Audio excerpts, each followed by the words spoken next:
안녕하세요. 닥터 MBC 이민아입니다. 얼굴이나 손, 목에 생기는 주름은 남녀노소를 불문하고 마른 사람들의 고민거리입니다. 피부 탄력이 떨어지면서 생기는 주름과 처진 피부는 실제 나이보다 나이를 훨씬 더 들어 보여서 자신감을 떨어뜨리기도 하는데요. 그래서 오늘 이 시간에는 군산 파티마 의원 조상권 원장과 함께 주름의 치료 방법과 예방법에 대해서 이야기 나눠보도록 하겠습니다. 다양한 원인에 의해 발생하는 주름, 원인과 상태에 맞게 치료하는 것이 중요합니다. 주름의 치료 방법과 예방법에 대해 의학박사 조상권 원장과 이야기합니다.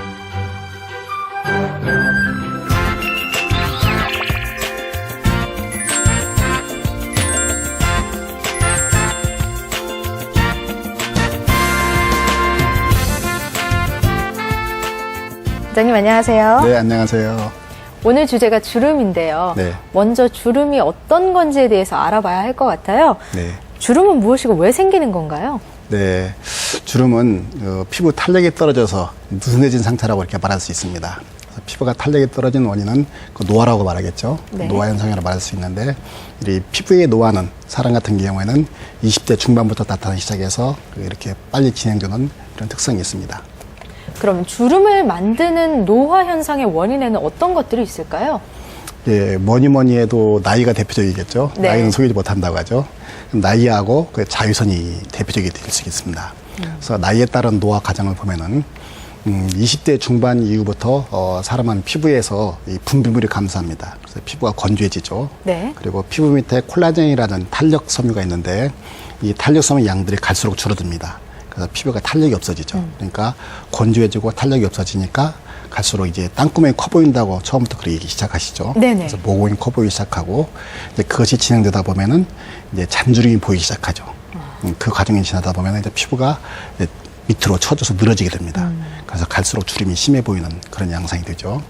이것이 나이에 따른 노화 과정이 되겠고요. 또 두 번째로 자외선. 자외선도 이 피부 노화에 굉장히 중요한 역할을 하는데요. 우리 피부에는 콜라겐이 있지 않습니까?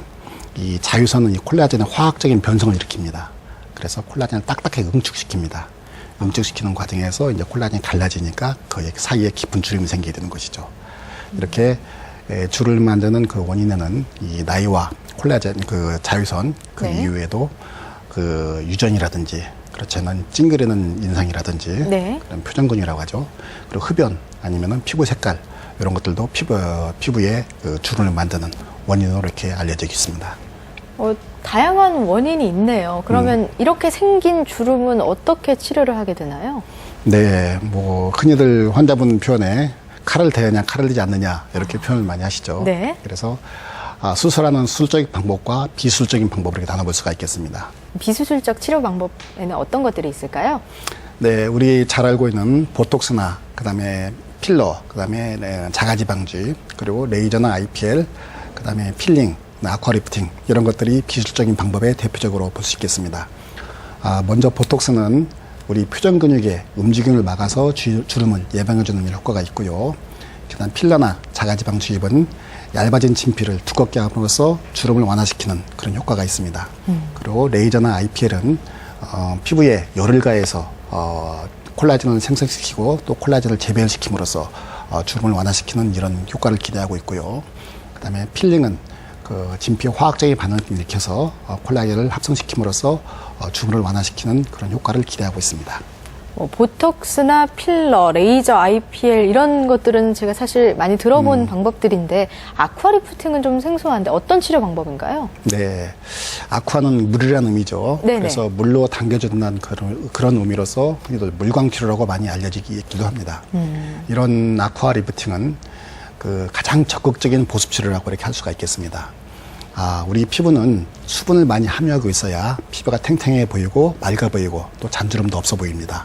그런데 우리 피부 속에는 이렇게 수분을 많이 함유할 수 있도록 그런 성분들이 있습니다. 대표적인 것이 히알루로니산인데요. 이 문제는 이 히알루론산이 피부가 노화되기 시작하면서 이것이 급속히 우리 피부에서 양이 줄어듭니다. 그래서 50대가 되면은 우리 20대에 있던 히알루론산보다 한 반절 이상으로 줄어듭니다. 그래서 나이 드신 분들은 아무리 보습제를 발라도 효과가 오래가지 못하고 빨리 건조해지고 네. 다시 눅눅해지고 축축해지고 다시 거칠어지고 그런 현상을 쉽게 볼 수가 있죠. 그래서 아쿠아리프팅이라는 것은 이렇게 우리 피부 속에 부족해진 히알루론산을 직접 주입해주는 이런 방법이 되겠습니다. 그래서 우리 수분을 잡아주는 그런 성분들이 다시 보충이 됨으로써 다시 피부가 촉촉해지고 탱탱해 보이고 그리고 맑아 보이고 잔주름도 없어지는 그런 효과가 있습니다. 수술을 하지 않고도 이렇게 다양한 방법으로 치료를 할 수 있는데요. 굳이 수술을 해야 하는 경우가 있나요? 네, 피부가 많이 늘어진 경우에는 잘라주는 것이 제일 좋은 방법입니다. 그래서 피부가 많이 늘어진 경우에는 수술적인 방법을 우선적으로 하고 있는데요. 이를 거상술이라고 많이 표현하죠. 네. 그래서 피부를 절개해서 불필요한 지방을 제거해주고 그리고 남는 것을 일부 재배치시켜주기도 하고요. 그리고 늘어진 근육을 당겨서 고정시켜주고 그리고 남는 피부를 절제해주는 이런 과정이 되겠습니다. 수술을 하는 방법도 수술하지 않는 방법처럼 많을 것 같은데 어떤 것들이 있을까요? 네, 그 대표적인 얼굴 주름 수술을 보면은 먼저 이마 주름 수술 있겠죠. 네. 이마 거상술이라고 하는데 이것은 머릿속에 몇 개의 구멍을 냅니다. 그래서 그 속에 내시경을 넣어서 골막을 박내서 일으키고 그리고 이마 주름이 생기는 원인이 되는 그 근육을 절단해 줍니다. 그래서 팽팽하게 당겨서 머릿속에 고정시켜주는 이런 과정이 되겠는데요. 만약에 눈썹이 같이 처지신 분들 같은 경우에는 눈썹까지도 같이 당길 수 있도록 그 눈썹까지 박리해서 당겨주시면은 눈썹도 올라가서 시원스럽게 보이고 그리고 이마 주름도 잘 생기지 않아서 아주 만족스러운 방법입니다.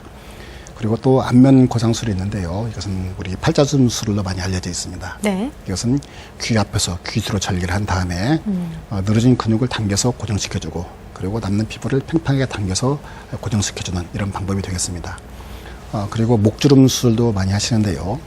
우리가 목주름이 많으신 분들은 대개 그 이중턱이라고 해서 턱 밑에가 볼록하게 나오신 분들이 많이 네. 계십니다. 이것은 지방 덩어리가 이렇게 많이 내려와 있는 경우인데요.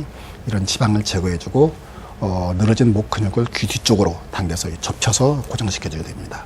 그리고 남는 피부를 귀 뒤에서 재배치시켜주는 이런 과정이 되겠습니다. 이 주름의 치료 방법을 다양하게 들어봤는데요. 그러면 수술을 하는 치료 방법과 수술을 하지 않는 치료 방법 중에 원장님이 생각하시기에 어떤 치료 방법이 가장 좋다고 생각이 되세요? 어떤 하나의 치료 방법이 가장 좋은 방법은 있을 수가 없겠죠. 네. 그래서 역시 주름 치료도 마찬가지인데요. 수술적인 치료 방법은 효과가 탁월한 반면에 좀 회복되는 데 시간이 필요하고 그리고 감염이나 혈중 같은 그런 부작용도 생길 수가 있고요. 네. 비수술적인 방법은 일상생활에 불편이 없다는 그런 좋은 장점이 있는 반면에 수술적인 방법보다도 효과가 좀 떨어지고 그리고 오래 지속되지 못한다는 또 이런 단점이 있습니다. 그래서 가장 좋은 주름의 치료 방법이라 한다면은 주름의 상태에 맞는 적절한 방법들을 조합하는 것이 가장 좋은 방법이라고 할 수 있겠습니다. 예를 들면 팔자주름이 좀 심하신 분 같은 경우에는 거상술도 해서 피부와 근육을 충분히 팽팽하게 당긴 이후에 남아있는 골에 대해서는 필러나 자가지방주까지 하시면은 더욱더 만족스러운 결과를 얻을 수가 있겠고요. 거기에다가 아쿠아리프팅이나 토닝 같은 것도 같이 하시면은 피부의 질감이나 색감까지도 좋아져서 더욱더 만족스러운 결과를 얻을 수가 있겠습니다. 그래서 가장 좋은 치료 방법을 한다면은 주름이나 피부 상태 그리고 환자분이 원하는 정도를 봐서 그 적절한 방법들을 조합하는 것이 가장 좋은 방법이다 이렇게 말씀드릴 수 있겠습니다. 네. 자기에 맞는 치료 방법을 선택하는 게 가장 좋다 이런 말씀이시죠? 그러면 일상생활에서 피부 주름을 예방하는 방법은 어떤 것들이 있을까요? 네, 뭐니 해도 보습과 자외선 차단이 1번이 되겠죠. 네. 그래서 보습을 위해서는 보습제를 자주 발라주시는 게 아주 중요하고요. 네. 그리고 하루에 2리터 이상의 수분을 섭취하시는 것도 중요합니다. 그리고 자외선 차단을 위해서는 외출하실 때 자외선 차단을 많이 발라주시고 그리고 양산이나 모자 같은 걸로 햇빛을 직접 받지 않도록 하는 것도 중요합니다. 이거 이외에도 지나치게 찡그린다거나 흡연하시는 것도 흡연을 피해 주시는 것도 주름 예방에 도움이 되고요. 그리고 비타민 C나 E 같은 항산화 요소가 많이 들어있는 그런 신선한 야채나 과일을 드시는 것도 주름 예방에 도움이 됩니다. 한마디로 주름 예방을 위해서는 수분 충분히 섭취하시고 자외선 차단 충분히 하시고 그래도 주름이 생길 때는 주름이 깊어지기 전에 적극적으로 치료하시는 것이 최선의 방법이다. 이렇게 말씀드릴 수 있습니다. 마지막으로 주름 치료를 고민하고 계시거나 혹은 주름 때문에 걱정하고 계시는 분들을 위해서 한 말씀 해주신다면요? 네. 나이가 들면 주름이 생기고 주름이 생기면 그 고민이 생깁니다. 그래서 병원을 오십니다. 다음 몇 가지를 생각하시는 것이 도움이 될 것 같습니다. 먼저 신체적이나 정신적으로 건강하실 때 수술하시는 것이 좋습니다. 스트레스 때문에 아니면 우울증 때문에 수술하신다는 거 절대 도움되지 않습니다. 두 번째로 지나친 기대는 하지 않는 게 좋습니다. 뭐 필러 한 방이면 주름이 없어질 거라거나 실로 몇 번 당기면 피부가 팽팽해질 거라고 생각하시는 거 도움되지 않습니다. 그리고 세 번째로 그 분야에 경험이 많은 의사 선생님과 충분한 상담을 하시는 것이 필요합니다. 뭐 TV를 보니까 이게 좋다더라, 인터넷을 보니까 이게 좋다더라, 절대 도움되지 않습니다. 본인이 원하는 바를 경험이 많은 의사 선생님과 충분히 상담을 해서 가장 좋은 방법 선택하는 것이 가장 좋은 결과를 얻는 방법입니다. 충분한 상담을 통하여 좋은 결과 얻으시길 바라겠습니다. 네, 도움이 되셨을 것 같습니다. 오늘 이 시간에는 의학 박사 조상곤 원장과 함께 주름의 치료 방법과 예방법에 대해 알아봤습니다. 원장님, 오늘 말씀 고맙습니다. 네, 감사합니다.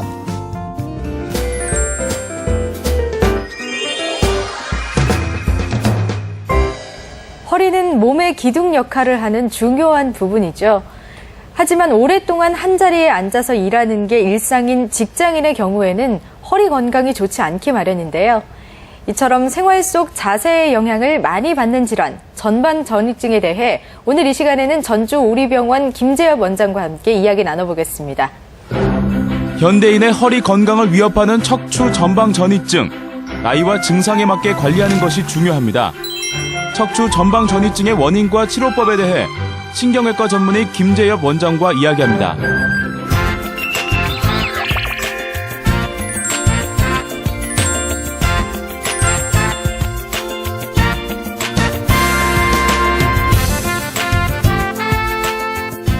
원장님, 안녕하세요. 네, 안녕하세요. 지난번에 출연하셨을 때도 척추 전방 전이증에 대해서 이야기를 해주셨는데요. 예. 이 시간이 오래돼서 기억이 나지 않는 이 시청자분들을 위해서 한 번 더 설명을 해주셔야 할 것 같아요. 전방 전이증은 그 아래 척추에 대해서 위 척추가 계단형으로 이렇게 어긋나 있는 것입니다. 네. 참고로 제가 환자 사진을 가져왔는데요. 함께 보시죠. 그러면 그 사진상에 보이는 그 지점이 계단형처럼 변형되어 있는 것을 볼 수가 있을 겁니다. 그러면 전방 전이증에는 뭐 여러 가지 종류가 있는 건가요? 저번 시간에도 말씀을 드렸지만 이제 학자들이 분류하는 타입들은 여러 가지가 있는데요. 네. 한국에서 주로 많이 있는 것은 그 척추 분리증에 의해서 전방 전이증이 생기는 경우와 그 퇴행성으로 생기는 경우 두 타입이 가장 흔합니다. 사실 저도 여러 번 듣는 이야기이긴 하지만 아직도 척추 전방 전이증은 기억에 잘 남지 않거든요. 근데 척추 분리증이라고 또 이야기를 해주시니까 좀 어려워요. 어떤 질환인가요? 척추 분리증도 사실 임상에서 많이 드물지 않게 볼 수 있는 질환이고, 그다음에 전방 전이증과도 연관이 많아서 일단 설명을 드리자면, 네. 분리증은 말 그대로 척추가 앞쪽과 뒤쪽으로 분리가 되어 있는 것입니다. 우리가 이해를 돕기 위해서 우리가 엄마 뱃속에서 입이 만들어질 때 양쪽에서 만들어져서 이 원통처럼 이렇게 해서 가운데서 붙게 되거든요. 네.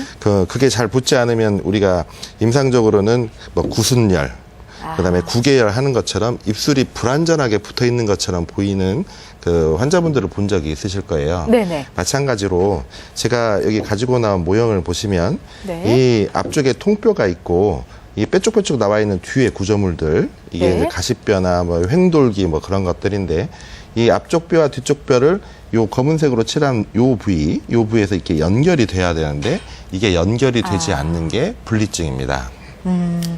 그래서 사진을 한 장 더 가져왔는데요. 화살표로 오시면 화살표 부위에 우리가 간격이 떨어져 있는 것처럼 보이는 데가 있을 거예요. 그 부위가 척추 분리증이 되겠습니다. 그러니까 척추 분리증이라고 하면 떨어져 있다라고 이해를 하면 될 것 같은데 이 부분이 떨어져 있으면 혹시 통증은 없나요? 우리가 협부라는 곳, 요 부위가 네네. 앞쪽 큰 통뼈하고 뒤쪽 구조물을 연결하는 부위거든요. 네. 근데 이제 이 뒤에 그 부위가 그 뒤에는 척추에는 후관절이라고 하는 그 관절이 또 따로 있습니다. 이 양쪽에 이렇게 있는데요. 예. 이게 아무래도 이쪽에 후관절에 이게 무게가 많이 실리고 우리가 그 몸을 잘 지탱을 해야 되는데 네. 이쪽이 연결되어 있지 않기 때문에 당연히 이 구조물이 좀 약하다고 보시면 됩니다. 그래서 비유하자면 긴 나무를 잘라가지고 우리가 철사로 튼튼하게 연결했다 하더라도 이제 그 처음에는 그 철사로 단단히 묶어놨기 때문에 튼튼하겠지만 시간이 지나면서 약해지지 않을까요? 그리고 네네네. 세월이 지나면서 틈새도 좀 벌어지고 간극이 있으면 서로 이렇게 움직이게 되겠죠. 그래서 우리 그 분리증에서 그 철사에 해당하는 부분이 말하자면 근육하고 인대라고 보시면 됩니다. 이게 쉽게 설명을 하면 우리가 그 근육하고 인대가 원래 뼈 잡으라고 있는 게 아닌데 본래 그 결선 부위를 지탱을 하면서 그 여러 가지 일을 하기 때문에 사람으로 말하면 투잡을 한다고 보시면 됩니다. 과부하가 되는 거네요. 과부하가 되면서 아무래도 힘들고 피곤하겠죠. 그리고 그 결선 부위가 있는 부위 아래로 네. 요 다리 쪽 노란색으로 보이는 요 다리 쪽 신경이 나오게 되거든요. 네. 근데 신경의 입장에서 보면 움직일 때마다 그 간극, 그러니까 천정이 들썩거리는 꼴이 되거든요. 네, 그렇게 해서 신경이 자극이 되기도 하고 또 이 뒤쪽에서 지지 구조물이 없어서 약하기 때문에 앞쪽에 디스크가 혼자서 열심히 고전 분투를 하잖아요. 그러면 네네. 거기에 이제 로딩이 걸리면서 디스크가 생기거나 퇴행성 변화가 빨리 온다든지 그런 변화가 있으면서 통증이 생기기도 합니다. 앞서서 예를 들어서 설명을 해주실 때 예. 구순열, 구개열 이야기를 예. 해주셨는데 그러면 이 척추 분리증도 선천성 질환인가요? 예, 보통 우리가 가족력이 있으면 네. 한 30%에서 많게는 70%까지 보고가 되고 있습니다. 그러면 선천성이라고 한다면 태어날 때부터 증상이 있는 건가요? 분리증이 있다고 해서 네. 태어날 때부터 증상이 있는 건 사실 아닙니다. 빠르면 한 10대 초반에 나타나기도 하지만 만성적으로 허리가 아파서 검사를 하고 나서 그때 좀 취약하다는 것을 알게 되는 경우도 있고요. 대개 20대 그리고 요통이나 하지 방사통 등이 있어서 검사해보고 그때야 처음 알게 되는 경우도 많고요. 네. 물론 이제 임상적으로는 50대나 60대에 처음 알게 되는 경우도 있습니다. 그러면 20대에 알기도 하고 50대, 60대에 알기도 하는 경우가 있다는 말씀이신데 예. 그럼 사람마다 증상이 생기는 경우는 차이가 있으니까 그냥 놔둬도 되는 질환인가요? 사실 임상적으로 척추 분리증만으로는 큰 문제가 되지는 않습니다. 네. 설령 우리가 뼈가 서로 연결은 되어 있지 않지만 우리 몸에는 뼈 주위에서 뼈를 지지하는 근육과 인대가 잘 발달되어 있기 때문에 만성적인 요통 이외에는 큰 문제를 일으키는 경우가 많지는 않습니다. 하지만 이제 세월이 흐르면서 결선 부위가 약해지면서 이 척추가 앞으로 이렇게 쭉 빠지는 네. 지금까지 설명드린 그 전방 전이증이 생기면 여러 가지 문제가 동반해서 생기는 경우가 많습니다. 그러면 시간이 지나면 시점이 언제냐 하는 차이만 있고 모두 전방 전이증이 되는 건가요? 꼭 그런 것도 또 아닌데요. 그 전방 전이증에서 그러니까 척추 분리증에서 약 네네. 50% 정도만 전방 전이증으로 진행한다고 알려져 있습니다. 다만 임상적으로 진단될 당시에 나이가 어리거나 진단될 당시에 많이 빠져 있거나 특히 여성의 경우에 전이가 앞으로도 증가하거나 그럴 가능성이 높다고 알려져 있습니다. 발생 빈도는 남자가 2배 정도 많은데 근데 앞으로 더 빠지게 이렇게 되면서 진행하는 경우는 여성이 한 4배 정도 더 높다고 알려져 있습니다. 그러면 이렇게 쭉 들어봤을 때 전방 전이증은 척추 분리증이 주요 원인이다 이렇게 이야기를 해도 될까요? 주요 요인이 되는 건 맞는데요. 네네. 우리가 그 발생률로 보면 한국에는 퇴행성 그 척추 그 전방 전이증이 더 흔합니다. 분리증은 보통 요추 5번, 천추 네. 1번. 이 모형을 보시면 그 척추는 아래부터 쉬거든요. 5번, 4번, 그 3번, 2번 이렇게 위로 세워서 올라가고 네. 여기는 천추 1번이라고 여기 꼬리뼈 부분에 천추 1번이라고 하는데 그 부위가 요추 5번과 천추 1번 사이에서 특히 남성에서 호발을 합니다. 근데 퇴행성 질환의 같은 경우에는 4, 5번 사이에서 많이 발생을 하고 여성에서 4배에서 6배나 더 흔하다고 알려져 있습니다. 임상 증상이 약간 그 차이가 있지만 되게 그 결과적으로 협착증하고 비슷한 증상을 일으킨다고 생각하시면 될 것 같습니다. 어떤 방법으로 치료를 하나요? 일단 한번 진단이 되면 네. 우리가 이제 어릴 때 진단이 될 수도 있잖아요. 네. 그러면 이제 15살까지는 6개월에 한 번 정도 추이 엑스레이를 찍으면서 이게 더 진행을 하는지 그런 걸 관찰하는 게 필요하고요. 그 이후에는 1년에 한 번씩 검사를 해서 전이가 더 진행을 하는지 살펴보는 게 좋을 것 같습니다. 그리고 특히 그 허리 운동은 우리가 그 신전 운동, 등 근육을 강화시키는 운동도 있지만 굴곡 운동이 이 질환에는 조금 더 도움이 된다고 알려져 있어요. 네. 그래서 복근을 좀 강화한다든지 그런 운동을 하면 되고요. 통증이 심할 때는 1, 2주 정도 보조기를 착용하는 것도 도움이 된다고 알려 있습니다.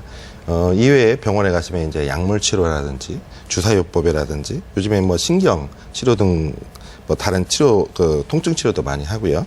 그리고 통증이 이제 완화가 되면 운동요법을 유지하면서 일생을 관리하는 병이라고 생각을 하시면 될 것 같습니다. 네, 오늘 말씀 잘 들었습니다. 네, 오늘 이 시간에는 신경외과 전문의 김재엽 원장과 함께 전방 전이증에 대해 알아봤습니다. 원장님, 오늘 말씀 고맙습니다. 네, 감사합니다.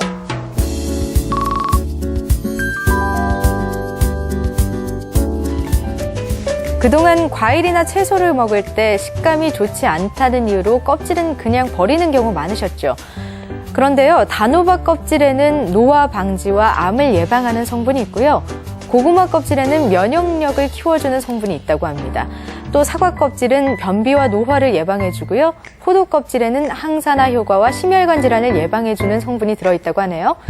앞으로는 과일과 채소 껍질에 있는 영양소까지 챙겨 드시고 건강한 겨울 보내시는 건 어떨까요? 오늘 제가 준비한 소식 여기까지입니다. 닥터 MBC 여기서 마치겠습니다. 고맙습니다.